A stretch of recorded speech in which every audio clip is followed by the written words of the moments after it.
Okay, good afternoon and welcome to our Q&A webinar for the A2 Pilot Award competition. Thank you for taking the time to learn more about the AITC program, also referred to as the A2 Collective. The A2 Collective represents the National Institute on Aging Artificial Intelligence and Technology Collaboratories for Aging Research Program, which is dedicated to helping Americans live longer, healthier lives through the application of artificial intelligence and emerging technologies. I am Rose Lee. I'm the A2 Coordinating Center Director, and I'll be moderating today's webinar to share information about our 4th annual Pilot Award competition. I'm delighted to report that we have more than 250 registrants, not counting AITC program representatives. So that shows a strong interest in this program.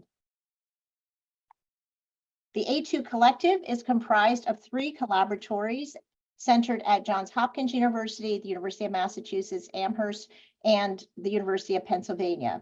As the coordinating center, we help to harmonize, coordinate, and communicate on behalf of the A2 Collective and have organized this webinar to help you learn more about this year's competition.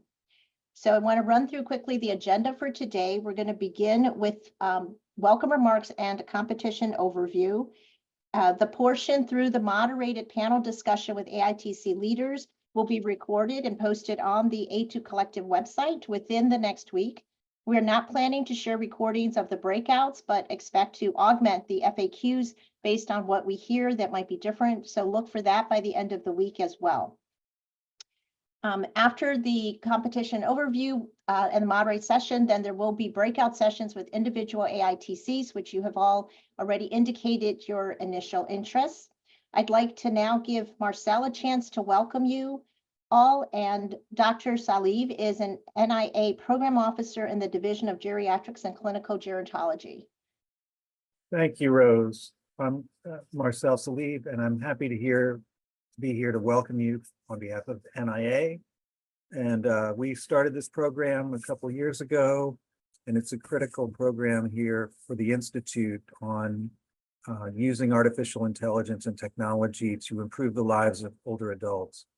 And we particularly designed it to support pilot studies to develop and implement AI and technology across the country for Alzheimer's disease and aging issues in general.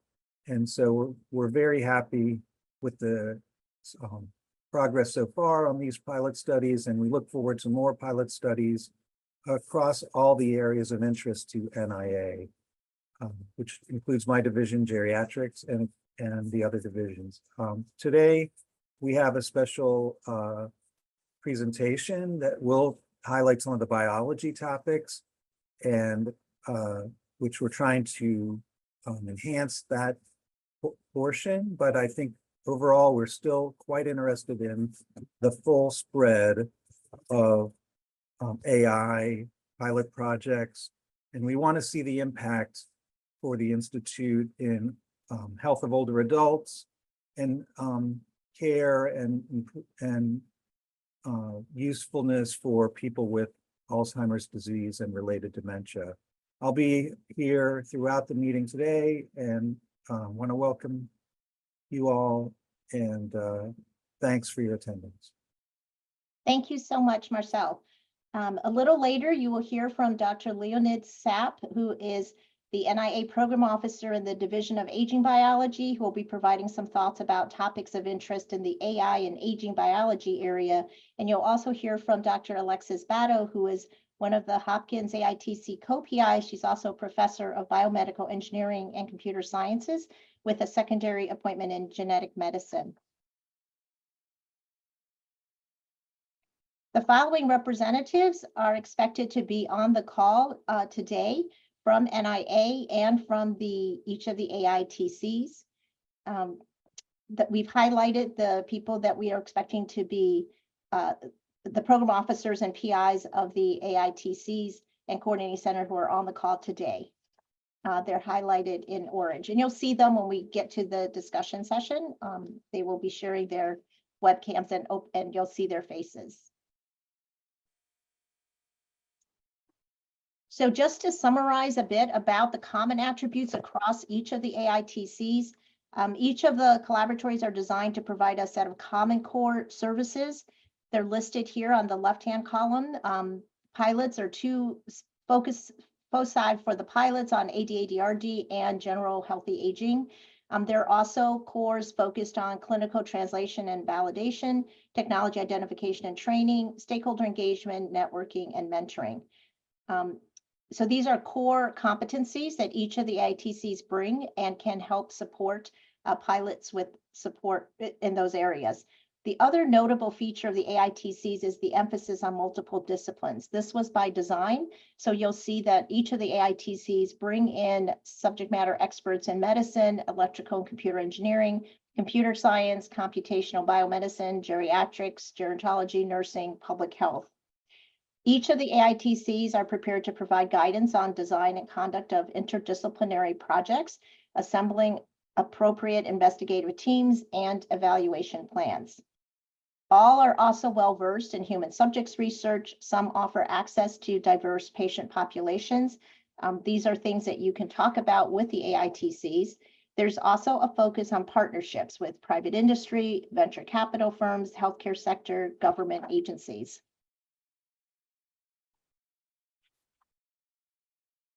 Some of the AITCs have identified additional kind of optional cores. For example, Hopkins has a data integration and quality core. Penn has an ethics and policy core. There are also other disciplines represented in some of the AITCs. For example, in strong interactions with the business schools at Hopkins and Penn, and medical ethics and health policy at Penn. Some offer unique resources. For example, UMass has an overnight sleep monitoring research facility, driving simulator with virtual reality environment, as well as a biomarker study lab and imaging facility, and a long list of collaborating institutions. Hopkins and Penn have business development ventures, and others can provide space for startups. Applications that involve collaboration with any of the institutional partners should be identified to permit timely review for possible institutional conflict of interest concerns. We also coordinate with the NIA Office of Small Business Research that provides technical support, scaling up pilot studies, setting sites on SBIR STTRs. So our program can be seen as providing pre-seed funding for the SBIR STTR seed funding. So as you know, the fourth competition opened on March 1st and applications are due by April 30th. It's the same broad parameters as we've had for the last 3 rounds, including maximum of $200,000 in direct costs. We have a 2-stage application process. A subset of the round 1 applicants will be invited to submit a round 2 more fuller application.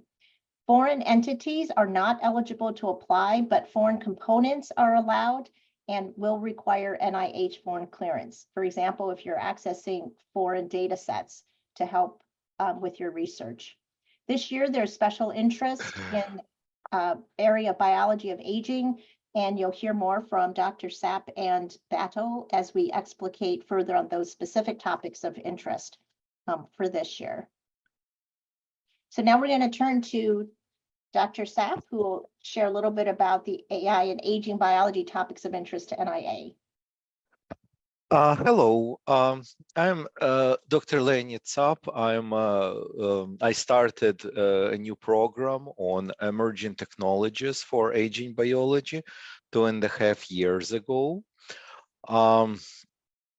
Some of the topics that we were looking to highlight among many included computational and informatics tools applied to the study of aging mechanisms, either in general or specific issues such as heart or arthritis. And I will speak about this on the next slide.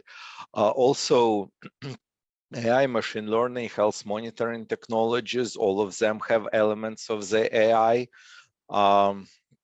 Imaging and image analysis, all modalities, systems biology, and technological innovations for aging research, large data set analysis and modeling. So far, mostly AI came up to us as tools, and hopefully We hope for more aging-oriented breakthroughs for AI development specifically and innovations, and not just using it as a tool. Next slide, please.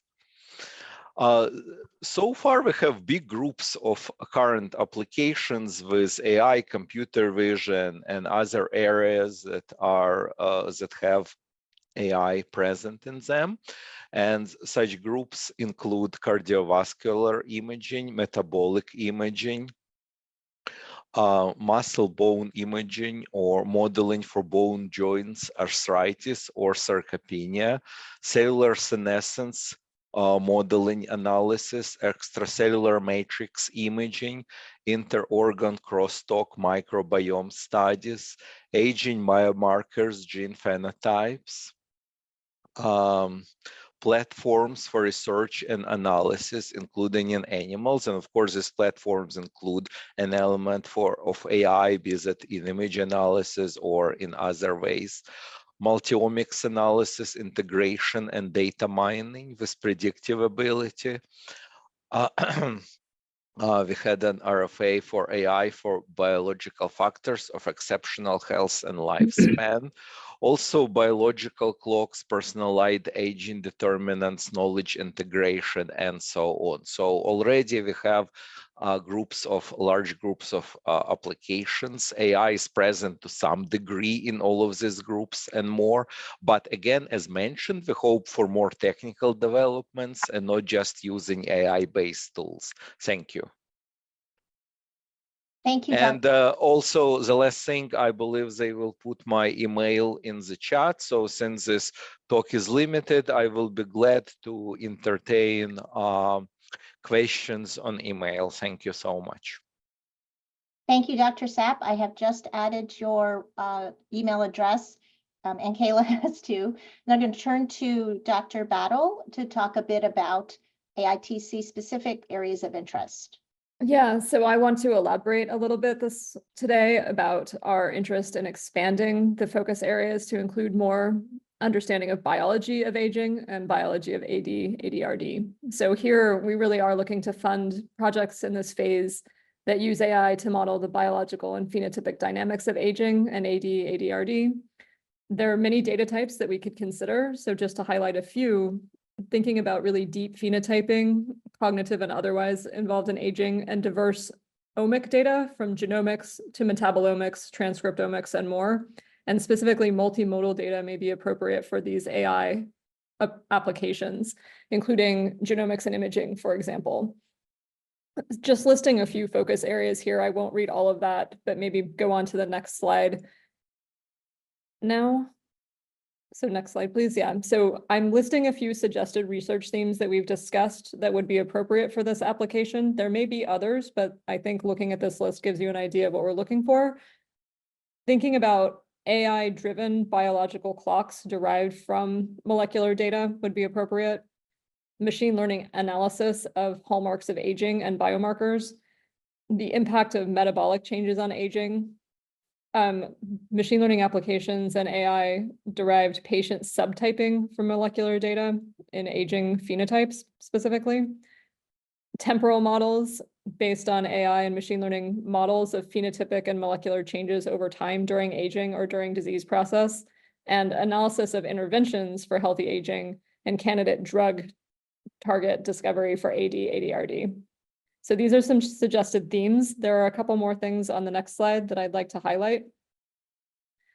So what sorts of applications would be appropriate for this new focus? So first of all, you still need to have a strong AI and machine learning technology focus. That doesn't change, despite changing a little bit to focus more on the biology and molecular data. Still needs to be AI and ML focused. Definitely needs to have direct relevance to aging or to ADRD phenotype. So it's still a clinically focused area. The next one is really important, which is that you need to think carefully about data access. So a successful proposal will either already have established access to some of your own or a partner's data, or to use publicly available resources such as UK Biobank, GTEx, some of the big single cell brain omic data sets, et cetera. So there are public data that you can use, but if you propose to use private data, You need to have established access to it in order to successfully complete these projects in the time frame that the proposal would span. So establishing data access will be really important for a successful proposal. And finally, we do need to focus on really clear use for the technology that we're talking about. So either a testable hypothesis, a predictive model that you can actually evaluate the success of, or clear use case for the computational method. So, needs to have a concrete application. And I think that is all. We can stop there. And I also would be happy to answer questions, and I know the other PIs would as well. Okay, thank you very much. Alexis Battle is with the AITC, and if you're signed up for the breakout with Hopkins, you can see more of her at that session. Okay, moving on to the rest of the intro. Okay, in the last 3 years, we've received nearly 700 applications and have selected about 100 winners. So the success rate has been about 14%. We have nationwide interest, as this chart shows. Applications have come from 45 states and DC, Puerto Rico, and the US Virgin Islands. The awardees to date list primary location in 23 states, DC and Puerto Rico. So we're not just in the AITC locations of Maryland, Massachusetts, and Pennsylvania. We also have some awardees, a lot from California. About half of our applicants are academic institutions and half are non-academic. This Venn diagram shows the composition of the pilot teams from the last 3 competitions. The 72% of the awarded pilots had a partnership with an academic institution, and about 50% of awards had some for-profit or business participation. This suggests the importance of academic partnerships for success in our competition. The awards evaluation criteria, we have streamlined it, and there are basically 6 considerations that each of the AITCs factors in providing an overall score, and provides some comments back to the applicants about their application. The key competition resources are available on our website, a2pilotawards.ai. We recommend that prospective applicants review these materials, including the full request for applications, the FAQs, which is updated pretty much every year with every webinar, an anticipated timeline to familiarize yourself with the competition and award parameters.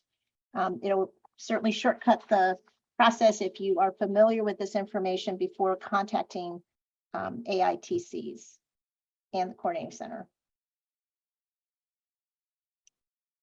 We wanted to highlight some key considerations based on the experience from the last 3 years.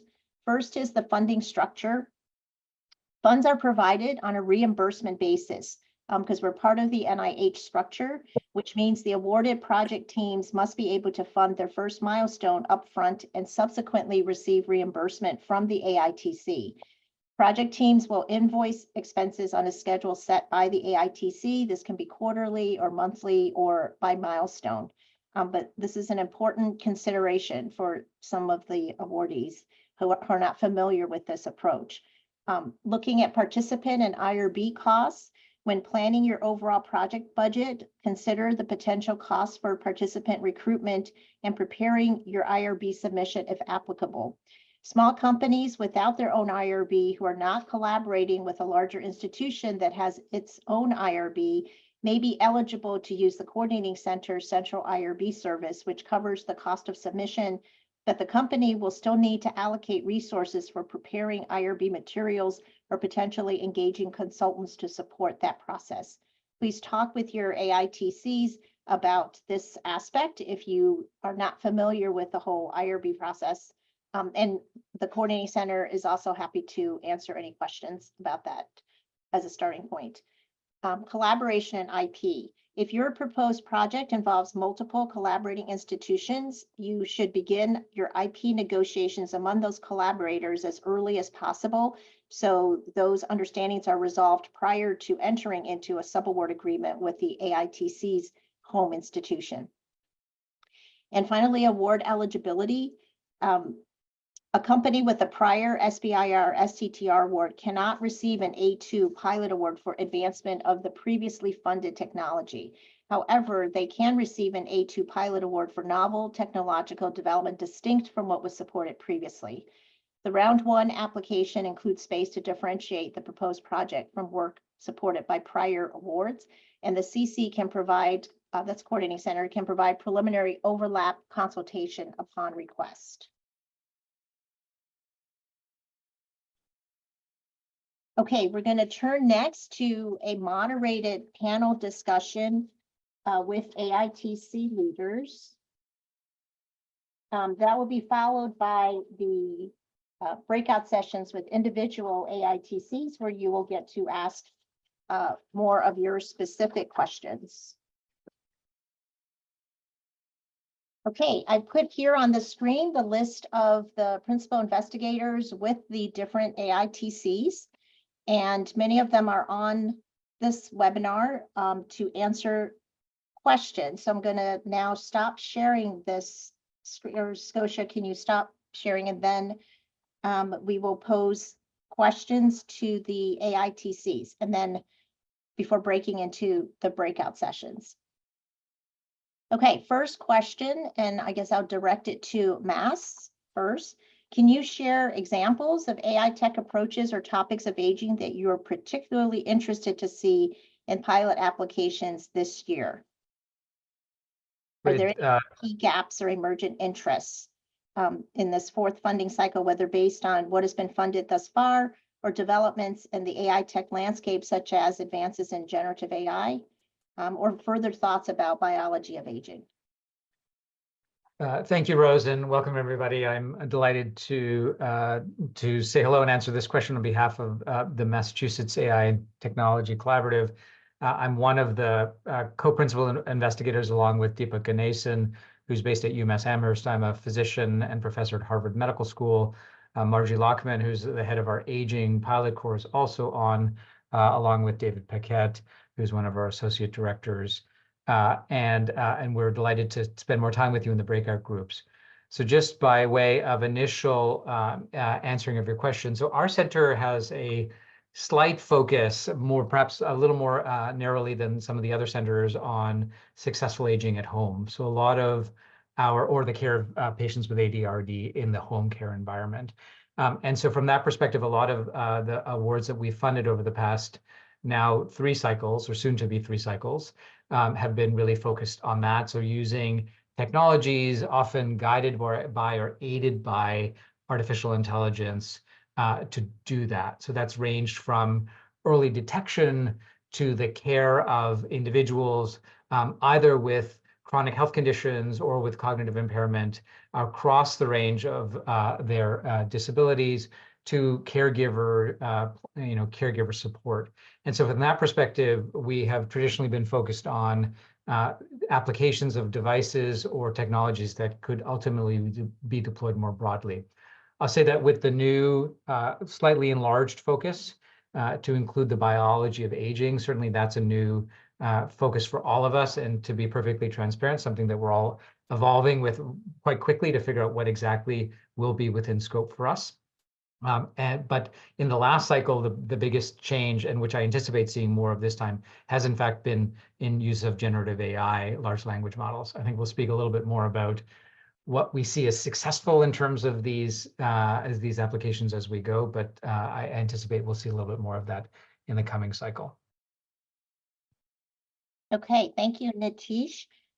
George Damaris, would you like to comment for Penn? Thank you, Rose. I'm George Damiris. I'm one of the PIs of Penn AI Tech, the collaboratory here at the University of Pennsylvania. And I would say, similarly, we are interested in applications that look at the whole spectrum, ranging from the home and the community setting to the clinical setting, as data flow from patient-generated data through passive sensing and wearable technologies, EHR data, large data sets hosted within health systems, and finding ways to introduce innovation with new technologies and AI across that whole spectrum of from bedside to the record, including also laboratory data. As you've all mentioned before, the biology of aging is a new focus.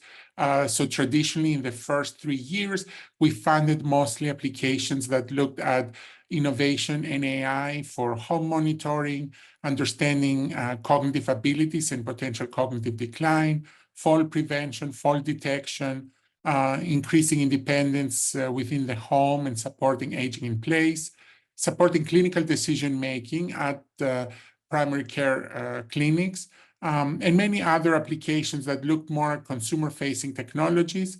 Now we're also embracing biology of aging and expanding that scope, and looking forward to discussing more with interested applicants. Thank you, George. Hopkins?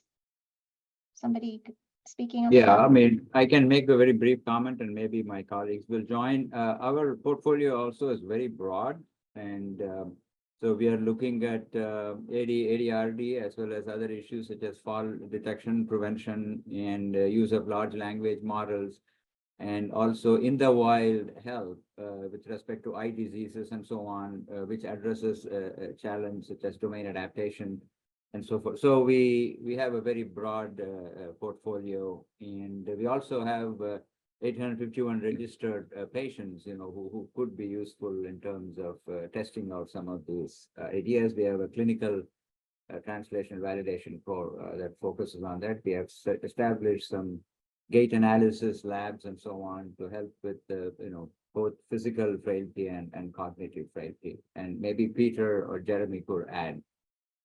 Yeah, I was just going to say the big picture of the programs, as Rama said, there are lots of different ones, but I think patient care and engagement is sort of a big theme that we've done.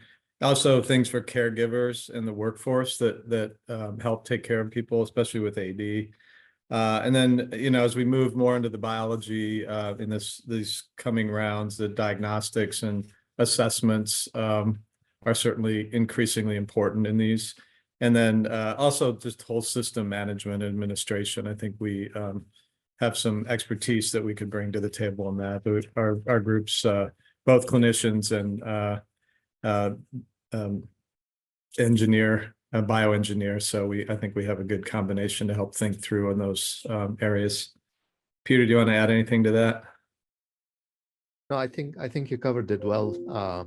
Jeremy, I think the more that you will see when you hear the three centers is that we're all interested in similar things. Each of us have certain theme flavor to it, but we're all broad. We're all interested in aging, independence, resilience.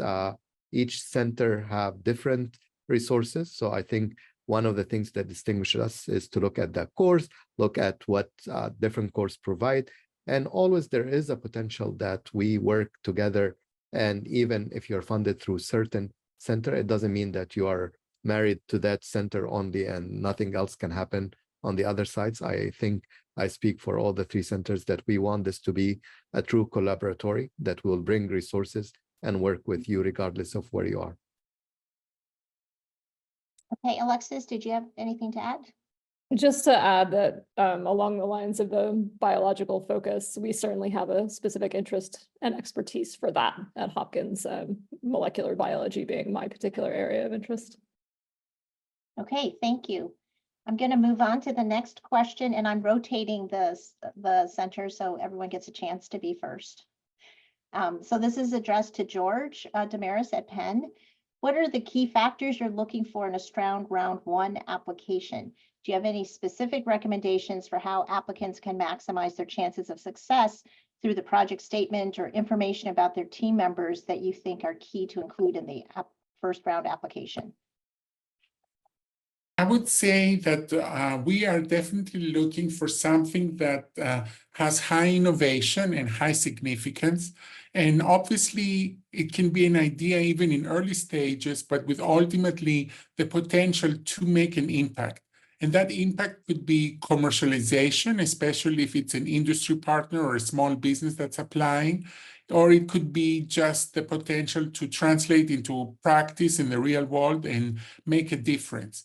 Obviously, the scope of this project being just 1 year, an applicant may not be actually able to do everything and make the impact, but it needs to be an idea or a concept that has high potential for success in the future, for commercialization and or what I would call translatability, meaning that this will actually be used. It's not just an academic exercise.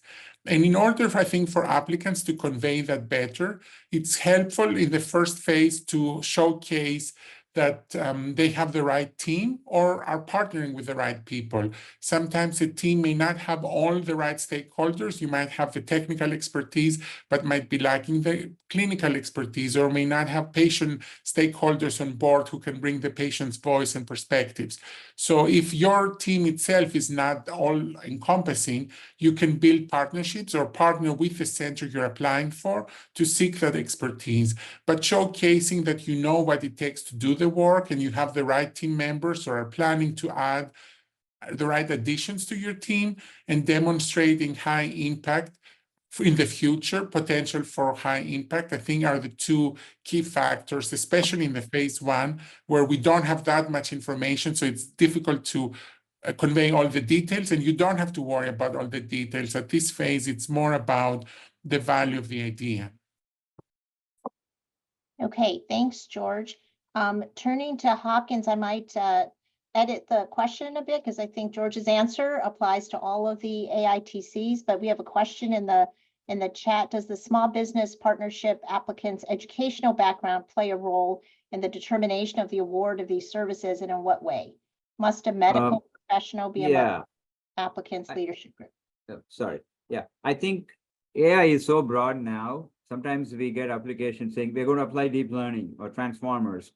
We would like to get a little bit more details in terms of a nice matching of the AI methodology that is being proposed, and how it is the most effective thing for the problem you are willing to solve. So if it is too general, then it doesn't carry weight. So I would recommend that you at least spend a paragraph describing, because Hopkins is heavily invested with AI and medicine. So we really like to see the meat of the approach. So instead of being very general, yeah.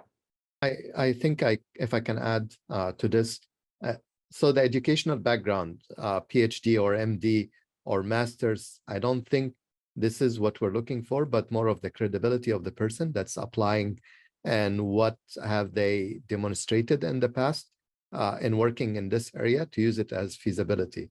So more importantly, the technology that you will be proposing will be reviewed. The application, the letter of intent will be reviewed by both clinician, scientist, and engineer. It has to speak the clinical language, and it has to speak the engineering language. And it has to show that you have the credibility or established ability to run this, not just an idea that just came to you and you're wanting it to do. We have other mechanisms to consider for ideas that are brilliant but require some support, but not for the full pilot award. So I think whether you are PhD or MD, you're encouraged to apply, but you're, especially for this purpose, it has to speak both languages from the clinical side and from the engineering side to be successful. Okay, thank you, Peter. UMass, can you answer the question? Could one PI only submit one application, or is it possible to submit more than one application for multiple projects in different topics?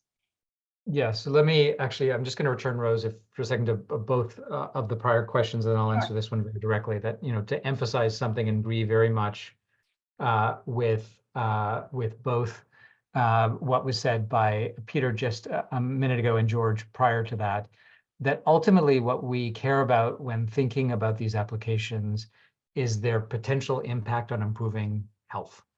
And so from that perspective, the translation to clinical care or translation into healthcare in some way, in some feasible amount of time. So when we look at the applications, can you actually execute in a reasonable amount of time? And do you have the team that's necessary? And that is it's less about that whether or not you have all the appropriate degrees or you don't.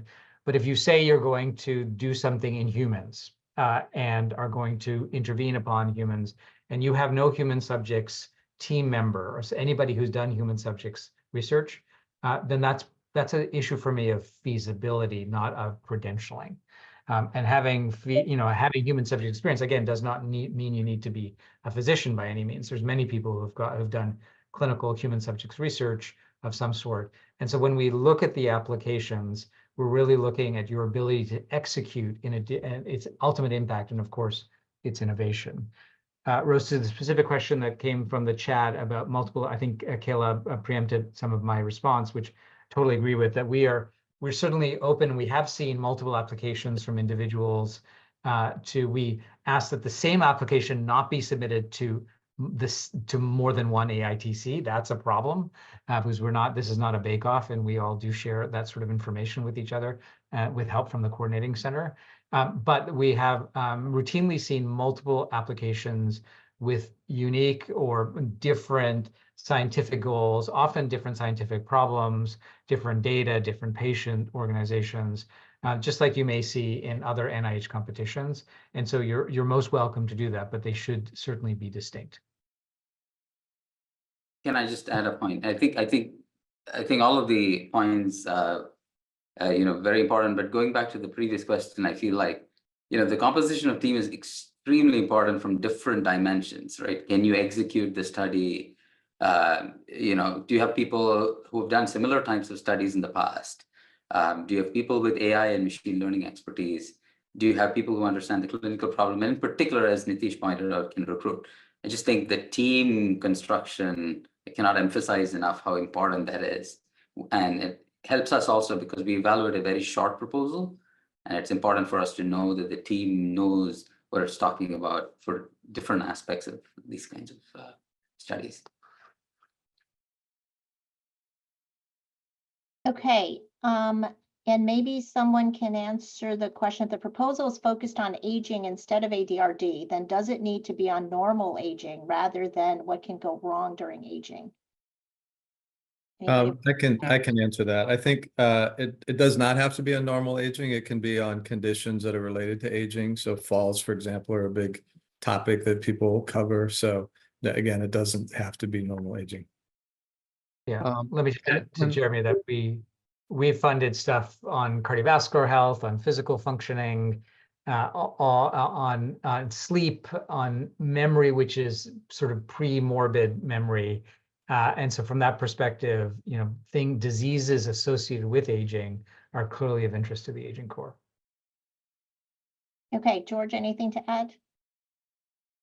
Yeah, I was just gonna say the same point. Both healthy aging or normal aging and aging with comorbidities and chronic conditions, all applications that affect lives of older Americans.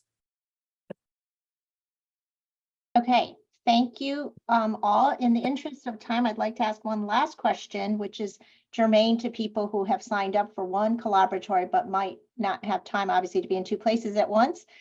So if you could each AITC say how applicants who are interested in consulting directly with you about their project, how and at what point in the application process should they get in touch with you?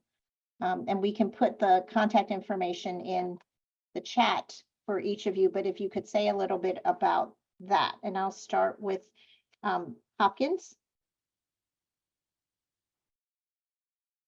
So go ahead. Go ahead. So I think we can share our administrative manager email, and you can reach out to Ms. Ann Wicker with any questions. That can happen before the phase of the letter of intent. Most of our direct interaction will happen after the successful letter of intents are picked. So this is when we meet with you and discuss and give you very specific guidance, because you can imagine that we won't be able to meet with like 200 or 300 applicants, but we're more than happy to answer by email. Before the letter of intent phase, we're happy to provide direct comments. And then after the letter of intent is successful, then we actually ask to meet with you on Zoom and discuss the letter of intent, give you very specific guidance on how to build a successful application. Okay, turning to Mass. Natisha, Thanks. So totally agree with what Peter just shared, that we interact with potential applicants at several phases, but we have an Airtable link which is just shared or about to be shared, which people can schedule a consultation with us. It's one or more of us, depending upon the nature of the request. We often meet with applicants before they submit their LOIs.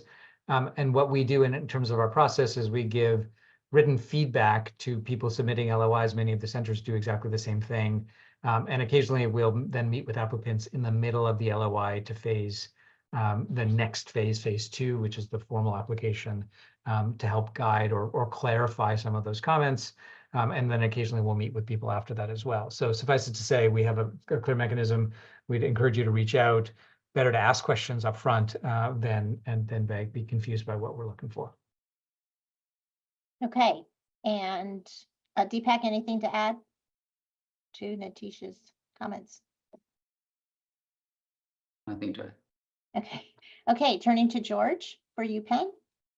Our process is very similar. You can contact us at pennaitech@nursing.upenn.edu. I believe Nancy put the link in the chat room, and we do have office hours before the LOI, so you can actually schedule a time to talk to us if you have specific questions. After you submit the phase 1 letter of intent, you will receive written feedback. We will be reaching out between phase 1 and 2 to work with you after your written feedback if you're invited to submit a full application for phase 2 and answer additional questions. But basically, we're here to help you along all steps of this process. If you do have questions, quick questions sometimes can be better answered by an email rather than waiting to attend an office hour. If you have more elaborate questions or want to discuss ideas in more detail, then I would suggest attending one of those office hours. And then again, we work with applicants between phases, those who make it to round 2, to also help them shape and refine their full application. Okay, thank you very much.